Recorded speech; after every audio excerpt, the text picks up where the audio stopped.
Avatar Nino in the building. Yes. Marvel Rivals are releasing Blade, and there is a video on his gameplay.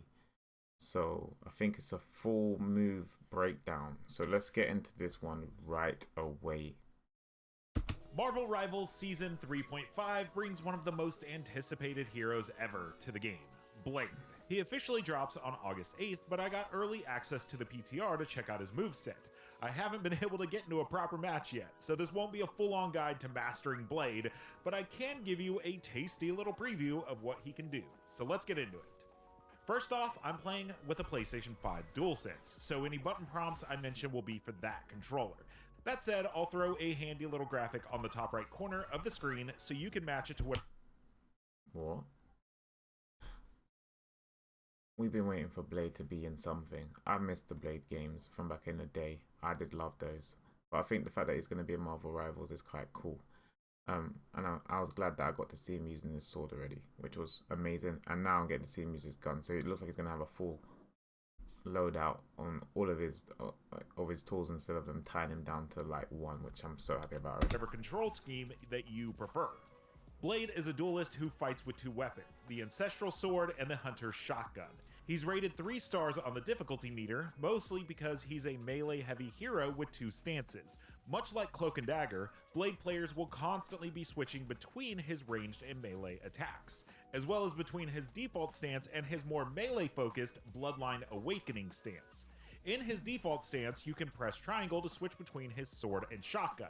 If you've played Punisher, Black Widow, or literally any Call of Duty ever, this will feel instantly familiar. As you'd expect, the shotgun is more effective up close, though it still dishes out decent damage at range if you can hit your shots. The sword offers a basic 5-hit combo, but in this stance, its damage isn't going to wow anyone. Yeah.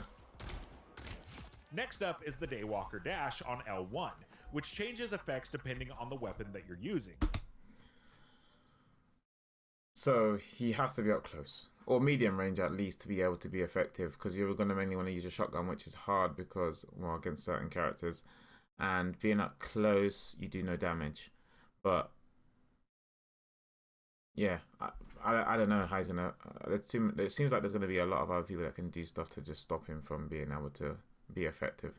Like, yeah, there's no point in me getting into that specific. With the shotgun out, you dash forward and blast the enemy, applying a healing reduction debuff, perfect for chipping away at those tanky foes. Wait, he gets a. What was that? Applying a healing reduction debuff, okay. Perfect for chipping away at those tanky foes. If the sword is out, you dash in with a cleaving strike that inflicts slow, making it harder for enemies to escape your clutches. You can also use it to shoot yourself into the air, enabling you to get on high up ledges. You can use Daywalker Dash twice, with each instance being on a 7-second cooldown, but don't worry, the cooldown can be shortened with this next move.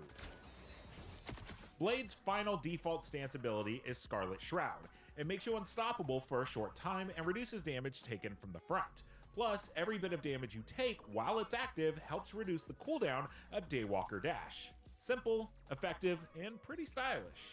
Alright, here's where things get spicy. Bloodline Awakening. By pressing R1, Blade enters this stance and his melee prowess gets a serious upgrade. You'll still perform the same 5-hit combo, but as you land hits and fill up a special meter on screen, both your sword attack speed and whirlwind slash speed increase dramatically. In this stance, Blade turns into an absolute blender. He just shreds enemies. You still have access to Scarlet Shroud and Daywalker Dash in the Bloodline Awakening stance, I wonder if it still but goes here's slows. the twist. While in this stance, Blade gets reduced healing from outside sources. Thankfully, that's offset by a passive lifesteal while in this stance, meaning that every hit you land heals you. The only thing you can't do in this stance is switch to your shotgun. The moment you do, you drop out of the Bloodline Awakening stance. But don't panic, your melee meter doesn't vanish completely. If you need heals from your support and your enemies are too far for lifesteal to kick in, it's smart to dip out of this stance for a moment, get healed, and then get right back into the slicing and dicing. Wait, what?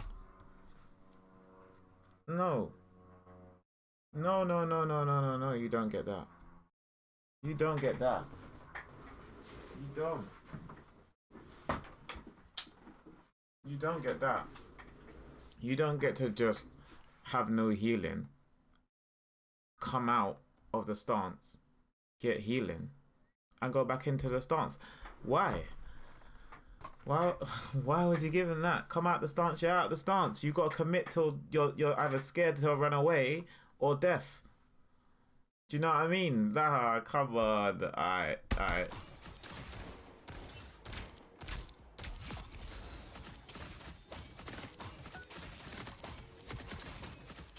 Finally, let's talk about Blade's ultimate, 1000-fold slash.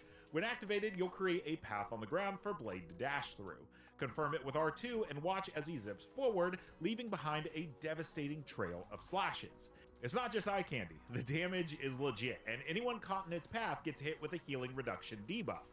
Also, while the ultimate is going off, you still have full control over Blade, allowing you to make a quick getaway if needed, or join in on your ult to deal severe damage. There's not much more to say. It's awesome, you'll love it, I know I do. It looks fun. It looks like I'm going to be busted. Bonus tidbit. Blade teams up with Cloak and Dagger as his anchor and shares the New Moon ability with Moon Knight. That means he can turn invisible and heal over time, which, let's be real, feels downright broken when combined with Bloodline Awakening. You'll need to be within the circle radius to stay invisible, but Blade also gets a new move here called Swift Strike, which lunges him towards an enemy. Perfect for flanking opponents and devastating their back line. And that's everything I've got on Blade for now. Hope you enjoyed the video. Let me know in the comments what you're most excited for with Blade, and of course, whether or not you plan on trying him out. For more on Marvel Rivals and all things video games, keep it. So, I already know, busted. Like it though, because I want to play him.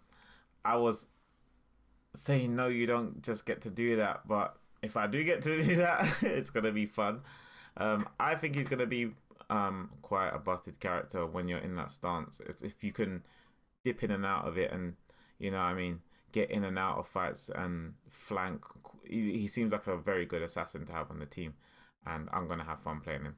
But that's my thoughts. Let us know what you think in the comments. Don't forget to like and subscribe, and check us out next time.